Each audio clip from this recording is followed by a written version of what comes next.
Good evening. I'm John Yang. Russia and Ukraine traded heavy drone strikes overnight and into this morning, even as American and Ukrainian officials prepare to talk about how to end the war. Kyiv says Moscow's bloody weekend of aerial attacks has led to at least 22 deaths. It comes amid a U.S. freeze on weapons shipments and intelligence sharing. Russia released this video of what it says are drone strikes on a Ukrainian military column in Russia's Kursk region. The Associated Press reports that tens of thousands of Ukrainian soldiers there are at risk of being encircled.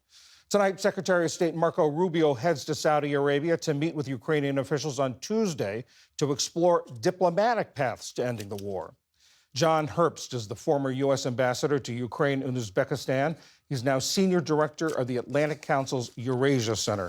Mr. Ambassador, President Trump's special envoy says the goals of this meeting in Saudi Arabia are to come up with a ceasefire and the framework of a peace agreement. How likely do you think is that to happen? I believe that Moscow would like to continue operations. One, to pick up more Ukrainian territory before sitting down to talk, and two, to drive Ukrainian forces out of Kursk.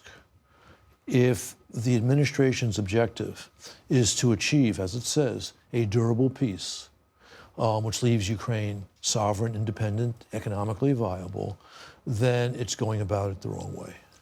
Going about it the wrong way. Why do you say that? Because Moscow believes, especially because of the gifts that President Trump has been bestowing on him, that it will be able to, in fact, kick the Ukrainians out of Russia and pick up more Ukrainian territory, because we are now weakening Ukraine's defense. We've stopped military shipments. We've stopped providing intel. And it's not a surprise that the Russians are trying hard to again, conduct an offensive in Kursk, their oblast, where Ukrainian forces have been since August. So ending arms shipments, ending intelligence sharing, you say those are gifts to Putin? They're gifts to Putin. And he hasn't, quote unquote, ended it. He's paused it. But first, it seemed to be a pause because of the unfortunate meeting between himself and Zelensky on February 28 in the Oval Office. But then, after Zelensky apologized and Trump seemed satisfied, they put on new conditions. Like now, this will be paused until we see peace talks really starting to move or negotiations set. So undetermined. And again, Putin is taking advantage of this absence of American help to make gains on the battlefield. So if you want to empower Putin, the aggressor, do exactly what you're doing. Now, I'm not saying that's Trump's goal, but that's the impact of his decisions. On this point, there was an interview with Mr. Trump that was broadcast this morning on Fox News, and he was asked whether he's being tough on Russia, and here's what he had to say. I think I've been very tough to Russia, tougher than anybody's ever been to Russia. Putin would be the first to say it. Nobody's been tougher than Trump. What do you say to that? Well, if he's talking about his decision in 2017 to give javelins to Ukraine, I say that's absolutely right. Obama was too timid to do that. If you're talking about now, well, no. He's, again, taken serious measures that are weakening Ukraine's ability to defend itself, and he's done nothing to the aggressor. I believe because he's being criticized precisely along these lines, he said, well, maybe we'll put some economic pressure on him. But he talks about economic pressure on Russia. He takes strong measures against Ukraine. It's easy to see what's going on. In that Oval Office meeting you referred to, he told Zelensky that he didn't have the cards to keep going. Using that analogy, what kind of hand is Vladimir Putin holding?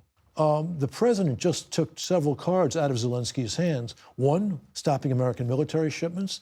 Two, stopping American intel sharing. And three, we're hearing reports that he's trying to stop European supplies from getting to Ukraine. They're trying to stop commercial satellite companies from providing imagery which could help Ukraine now that they don't have American intelligence. So these are all cards he's taking out of the hand of the weaker party, of the victim. So this may be a self-fulfilling statement.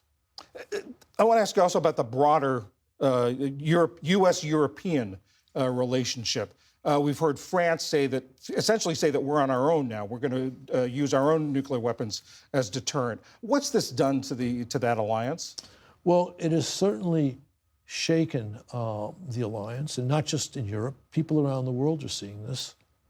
And I think it's based upon an approach that doesn't understand how our alliance system has served our interests greatly.